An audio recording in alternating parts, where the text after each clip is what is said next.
అందరికీ నమస్తే, నేను మీ స్వాతి. ఫ్రెండ్స్, ఇవాళటి మన వీడియోలో చికెన్ బిర్యానీని ప్రిపేర్ చేశాము. అక్క నేను ఇద్దరం కలిసి ఈ బిర్యానీని ప్రిపేర్ చేశామండి. చాలా టేస్టీగా ఉంది.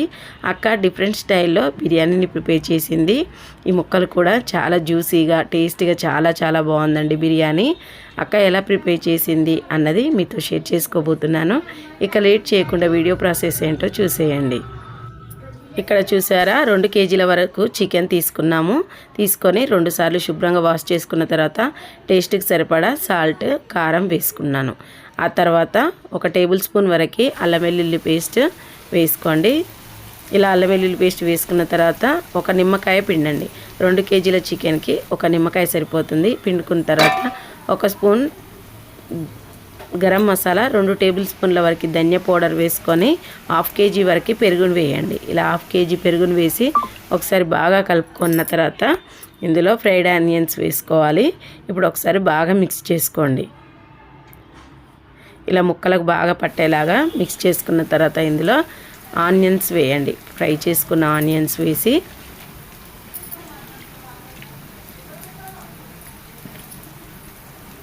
ఇలా పూర్తిగా కలిపేసుకున్న తర్వాత ఇందులో ఇలా ఫ్రై చేసుకున్న ఆనియన్స్ వేసి ఒకసారి కలపండి. ఆ తర్వాత మిక్సీ జార్లో శుభ్రంగా కడిగి పెట్టుకున్న పుదీనా గుప్పెడు, కొత్తిమీర, అలాగే పచ్చిమిరపకాయలు ఇలా శుభ్రంగా కడుక్కొని మిక్సీ జార్లో వేసుకోండి.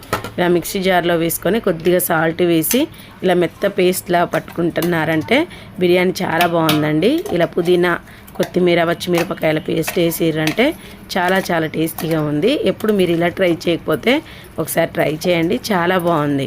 ఇలా మొత్తం పేస్ట్ పట్టుకొని వేసుకున్న తర్వాత ఒకసారి బాగా మిక్స్ చేసుకొని ఇప్పుడు పక్కకు మేము రైస్ ఉడికించుకున్నాము. 2 కేజీల చికెన్కి కేజీ రైస్ పెట్టింది అక్క. ఇక్కడ కేజీ రైస్ ఉడుకుతున్నప్పుడు ఆయిల్ 2 టేబుల్ స్పూన్ల వరకు సాల్ట్ సరిపడా వేసుకోండి. టేస్ట్ చూసి సాల్ట్ వేసుకున్న తర్వాత ఒకసారి కలిపేసి ఇందులో మిరియాల పొడి వేసింది. ఇలా 1 టేబుల్ స్పూన్ వరకు మిరియాల పొడి వేసుకొని ఒకసారి బాగా కలుపుకొని 70% వరకు రైస్ని ఉడికించుకోవాలి. ఇలా 70% రైస్ ఉడికిన తర్వాత మనం అన్నీ కలిపి పెట్టుకున్న చికెన్లో ఈ రైస్ మొత్తం వేసేసుకోండి. ఇలా రైస్ మొత్తం వేసుకొని అంతా ఒకే తీరుగా ఆనేసుకొని దీనిపైన నెయ్యిని కానీ ఆయిల్ కానీ ఒక 2-3 స్పూన్ల వరకు వేసుకోండి.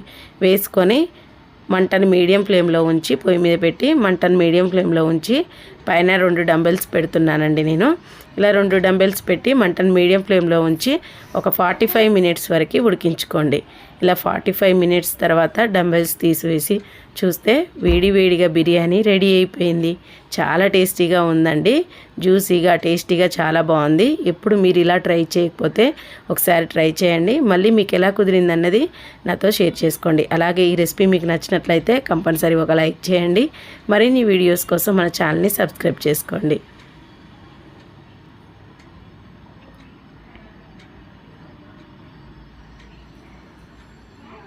చూశారు కదా, చాలా బాగుందండి బిర్యానీ. ఓకే,